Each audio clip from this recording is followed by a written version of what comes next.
Bonjour tout le monde, petite vidéo telle que promis sur les fonctions polynomiales de second degré, donc la parabole, mais la version décentrée. Donc pour Sn de 5, les gens qui s'en vont à Sn de 5, si vous êtes en train de regarder cette vidéo-là puis vous en allez en CST, ben, tant mieux pour votre culture générale, mais ça ne vous servira pas en CST de 5. Sn de 5, donc les gens de Sn de 4 ont vu ce chapitre-là. Nous, ce qu'on a vu quand on a vu la fonction polynomiale de second degré, c'est-à-dire la parabole, on l'a vu centrée à l'origine. OK? Donc, je vous rappelle l'équation, dans le fond, la forme de base de cette fonction-là. La forme de base, c'est tout simplement f de x est égal à x carré. OK? C'est extrêmement simple. Et le graphique de cette forme de base-là, c'est quelque chose comme ça. OK? Donc, c'est une parabole dont le sommet, okay, ce point-là ici, ça s'appelle le sommet, dont le sommet est centré à l'origine, donc à 0, 0. Et bon, ça, c'est la fonction de base. On a vu aussi qu'on pouvait faire des transformations à cette fonction de base-là. Les transformations qu'on a faites, c'est qu'on a ajusté le A, okay, le paramètre A. Donc, on a fait quelque chose du genre, mettons, f de x est égal à 2x2. Puis, ce que ça faisait, si je changeais mon A, ben, c'est que ma fonction maintenant avait l'air plus de ça. OK? Donc, si j'augmente la valeur de A, ça resserre ma parabole, ça la ferme. Et si je diminuais la valeur de A, donc que j'avais quelque chose du genre f de x est égal à 0,5 x2, OK? Ben là, l'ouverture est plus grande, j'aurais une parabole de ce genre-là, donc est plus ouverte. Toujours centrée à 0, 0, OK? Si j'ai rien changé d'autre que le paramètre A, je suis centré à 0, 0. Donc, mon paramètre A joue sur l'ouverture de ma parabole, aussi sur l'orientation, dernière variation. Si j'avais ici en rouge f de x est égal à moins x2, OK? Ben j'aurais une parabole qui a à peu près la même ouverture que la bleue, mais qui est orientée par en bas parce que c'est négatif. Et là, la même chose, si j'avais moins 0,5 x2, j'aurais la même chose que la orange, mais orientée vers le bas, etc. Donc ça, c'est le rôle de mon paramètre A dans ma parabole. Ceci étant dit, c'est pas le seul paramètre que je peux avoir, là. Les paraboles, je pourrais la placer n'importe où dans le plan cartésien et il y aurait une équation de rattacher. Et en secondaire 4, SN, on voit trois formes d'écriture. Donc, il y a trois façons différentes d'écrire l'équation d'une parabole qui n'est pas centrée à l'origine. OK? On va assurément voir ces trois façons-là parce que chacune des façons nous donne des informations différentes et différemment utiles par rapport à la parabole. Donc, dépendant de ce qu'on cherche, est-ce qu'on cherche la valeur initiale, la hauteur maximale, la hauteur minimale, les zéros, les endroits où on est à une certaine valeur de y, bref, dépendant de ce qu'on veut faire avec notre équation, il y a une des formes qui va nous être plus utile que les autres, ou il y a une seule forme qui va nous être utile, puis pas les autres du tout. La bonne nouvelle, c'est que c'est possible de passer d'une forme à l'autre. OK? Donc, par exemple, je vous donne le nom des trois formes. On va avoir d'abord la forme générale. Je reviens en bleu. Donc, la première forme, ce sera la forme générale. Et la forme générale d'une parabole, ça s'écrit comme ceci. F de x est égal à ax2 plus bx plus c. OK? Donc, c'est un trinôme. C'est un trinôme tel qu'on en a vu plusieurs dans le chapitre de factorisation. Par exemple, x carré plus 6x moins 7, ce serait une parabole. OK, donc c'est un trinôme avec des x carrés, des x puis une constante. Et ça représente une parabole dans le plan cartésien. OK? Donc, l'exemple que je vais donner ici, c'est un exemple où les coordonnées des points remarquables arrivent juste parce que c'est plus agréable. Mais, bon, disons que dans mon exemple,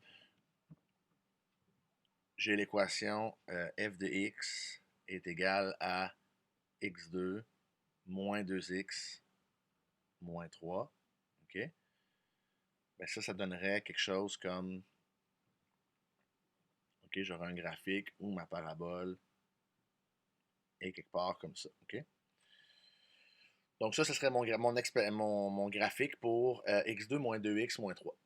si vous vous demandez, est-ce que je peux tracer le graphique de ça à partir de l'équation ici, là, à partir du x2 moins 2x moins 3, j'aurais été capable de tracer ça. C'est pas simple comme ça. À partir de la forme générale, c'est pas simple de faire une esquisse de graphique, OK? Parce que on ne sait pas où le sommet. La seule chose qu'on sait, en fait, c'est que notre A est positif, c'est 1x2. Donc, je sais que c'est orienté vers le haut, puis que c'est plus ou moins ouvert. C'est pas 1000x2, fait que c'est pas très fermé. C'est pas 0,1x2, c'est pas très ouvert, c'est moyennement ouvert. Puis c'est orienté vers le haut. Mais où placer le sommet, je ne sais pas à partir de cette forme-là. Il y a d'autres formes qui vont nous aider à ça. Vous allez dire, monsieur, comment vous avez tracé le graphique? Ben, j'ai pris Desmos, OK? Parce qu'à partir de cette forme-là, c'est pas évident de savoir où il est placé. Mais le graphique aurait l'air de ça, OK? Et ça, c'est une forme d'écriture, c'est la forme générale. On aura les paramètres A, B et C. En fait, je dis qu'on ne savait rien, c'est pas vrai, on savait une chose, à part le A, l'ouverture puis l'orientation. Le C, dans cette forme-là, OK? Le paramètre C,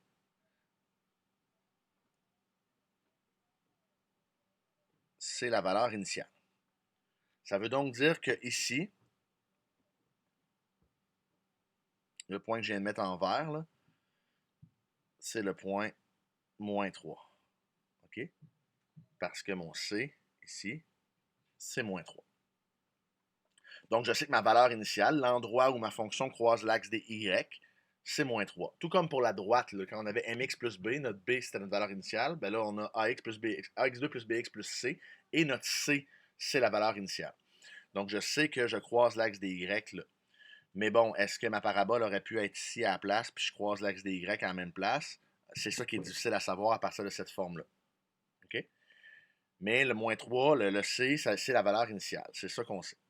Et le A, donc, que j'ai expliqué en haut ici, ça va être la même chose pour toutes les formes. OK? Dans toutes les formes, il y aura un paramètre A et le paramètre A aura l'effet que j'ai décrit ici avec les couleurs. OK? Donc, plus il est gros, plus c'est fermé, plus il est proche de 0, plus c'est ouvert, positif par en haut, négatif par en bas. Ça doit faire 5-6 fois que je le répète, mais parce que c'est vraiment important que vous connaissiez par cœur le rôle du paramètre A pour avoir une idée de comment votre parabole est placée, surtout vers le haut, vers le bas. C'est vraiment une vous allez voir plus tard, mais c'est vraiment important de savoir si la parabole est par en haut ou par en bas. Donc, le paramètre A va être constant à travers les trois formes. Il va toujours être là et il va toujours avoir le même effet. Là. Il y a pas de, ça ne change pas. Le paramètre A, c'est le même. C'est même la même valeur. C'est-à-dire que ici, mon A vaut 1. Si je regarde là, c'est 1x2. Mais quand je vais écrire cette même parabole-là sous d'autres formes, le A, ça va être 1. OK? Il ne changera pas. Là. Donc, ça, c'est pour la forme générale. C'est une façon d'écrire la droite qui nous donne la valeur initiale. OK? Donc, le C, c'est la valeur initiale. Le B a un autre effet sur la transformation graphique, mais il est vraiment bizarre, l'effet. On ne s'attarde pas trop là-dessus. OK? Le B ne nous donne pas vraiment grand-chose, finalement. Deuxième forme importante d'écriture pour la parabole, c'est la forme canonique. OK? J'ai écrit force pendant que je pensais forme, c'est bon. C'est la forme canonique. Et la forme canonique de la parabole, c'est celle-ci.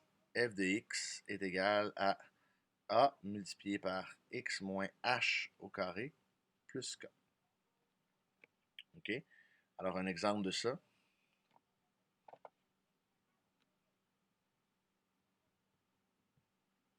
Alors, un exemple qui est la même fonction qu'en haut, là, je m'excuse, un exemple qui est la même qu'ici, donc x2 moins 2x moins 3. Si je voulais écrire celle-là, mais sous la forme canonique, ça s'écrirait comme ceci. Bon, je vous ai dit que le a, c'était le même, fait que ça va être un 1 devant la parenthèse. Normalement, on ne l'écrit pas. Fait que mon a, c'est encore 1. X moins h au carré plus k. OK? Donc, ça, c'est la même parabole. Là, j'ai oublié d'écrire mon f de x. Je vais recommencer, je m'excuse. Je me suis emballé. F de x est égal à, parenthèse, x moins 1 au carré moins 4. Ça, c'est exactement la même parabole qu'en haut. Alors, je pourrais refaire le même dessin. Je vais essayer d'être constant. Donc, j'ai encore une parabole qui est à peu près ici. On se rappelle que sa valeur initiale, c'est moins 3. Mais là, vous voyez, dans l'équation ici, j'ai aucune façon de savoir que la valeur initiale, c'est moins 3. Ce que ça me donne, par contre, mon h et mon k, ça, c'est ce qui est important de savoir de cette forme-là, c'est que hk, c'est les coordonnées de mon sommet. Là, ce qui est important de voir, c'est qu'il y a un moins dans mon équation. Ça veut donc dire que si c'est écrit moins 1 ici, ça veut dire que mon h, c'est 1. Parce que le moins, il fait partie de l'équation. OK? Alors que ici, normalement, c'est un plus. Donc, si c'est écrit moins 4, c'est que mon K, c'est moins 4. Donc, ici, à partir de cette équation-là, je peux déduire que mes valeurs, mon H, c'est 1, mais positif, et mon K, c'est moins 4. Donc, les coordonnées de mon sommet, ici, le point qui est là, ce serait 1, moins 4. Ça a-tu de l'allure que ce soit 1, moins 4? Oui. Ça a de l'allure que ce soit 1. Ça a de l'allure que ce soit moins 4. Tantôt, ma valeur initiale, c'était moins 3. OK? Donc, ça, c'est mon sommet. Les coordonnées de mon sommet, c'est 1, moins 4. OK? Donc, la forme canonique de ma fonction, cette forme-là ici, me donne les coordonnées de mon sommet. Il me donne aussi mon A, c'est-à-dire que mon A, ce qui est devant la parenthèse, c'est 1, donc c'est positif, donc c'est orienté vers le haut. C'est le même A que tantôt. Mais on vient de rajouter ici comme information les coordonnées du sommet. HK me donne les coordonnées de mon sommet. Là, je vais faire une autre vidéo pour savoir comment je passe de cette forme-là générale à cette forme-là canonique. Comment on fait le passage, c'est pas simple. Ce sera dans une autre vidéo. Il y a des formules, en fait, là, automatiques. Je vous parlerai du raisonnement, puis je vous donnerai la formule directe, finalement, pour passer d'un à l'autre. Et pour passer de la canonique à la générale, ça, c'est plus simple. Mais on fera les changements de forme dans une autre vidéo. Donc, forme canonique, ça nous donne le sommet, et ça nous donne aussi le A. Donc, il y a trois paramètres. Il y a A, H et K. H et K nous donnent les coordonnées du sommet. Finalement, la dernière forme qu'on étudie, c'est la forme factorisée.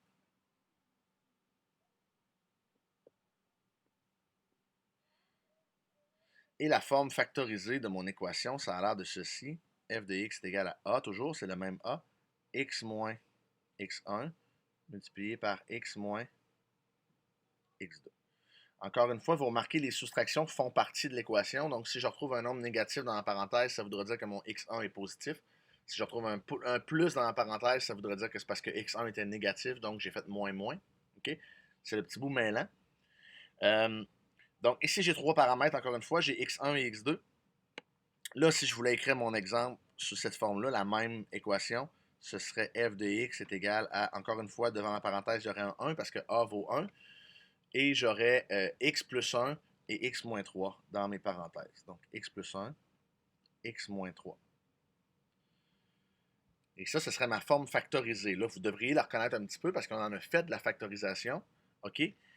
Et là, j'en parlerai plus amplement dans le changement de forme, mais pour les plus allumés, vous aurez remarqué que probablement que si je factorise ce trinôme-là avec la méthode, par exemple, de produit-somme, ben, je vais obtenir cette factorisation-là. Donc, pour passer de la forme générale à la forme factorisée, ben, je factorise. C'est assez évident. Et dans la forme factorisée, ben, j'ai encore une fois mon paramètre A qui est présent dans les trois formes, qui veut dire la même chose. Et j'ai deux nouveaux paramètres qui sont x1 et x2. Et x1 et x2, dans ce cas-ci, ce sont les zéros de ma fonction.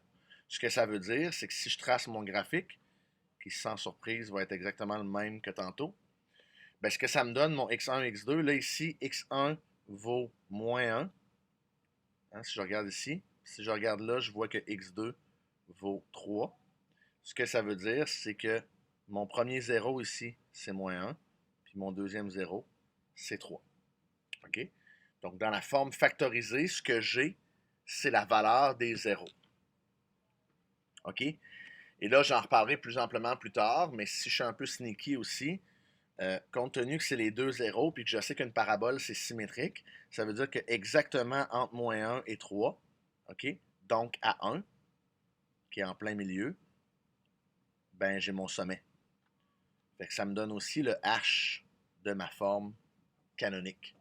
OK? Fait que si je connais deux zéros, je connais aussi le h de ma forme canonique. Ça aide pour le changement de forme. Mais si je veux passer, j'en parlerai dans le changement de forme, mais si je veux passer de la factorisée à la canonique, je peux trouver mon h facilement parce que je sais qu'il est exactement entre mes deux zéros.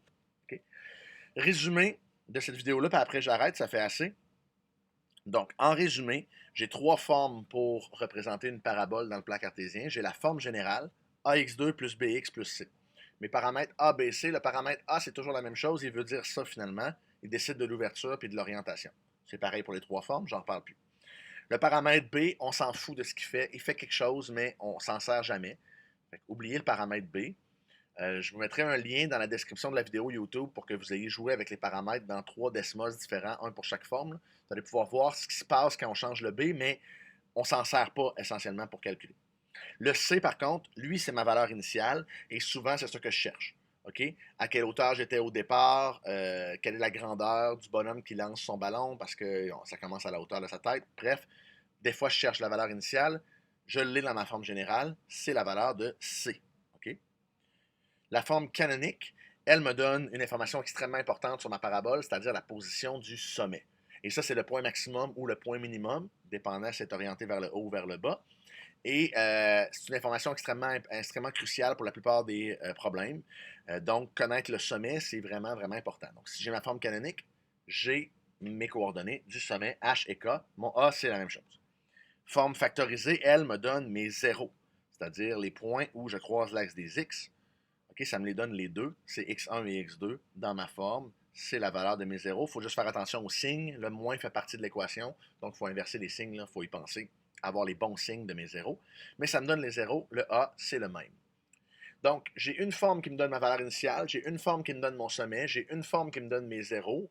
Il n'y a pas grand-chose d'autre que j'ai à savoir sur une parabole. C'est-à-dire que si je connais ces trois informations-là, j'ai ma parabole exactement bien définie. Il n'y a pas deux paraboles qui ont les mêmes infos.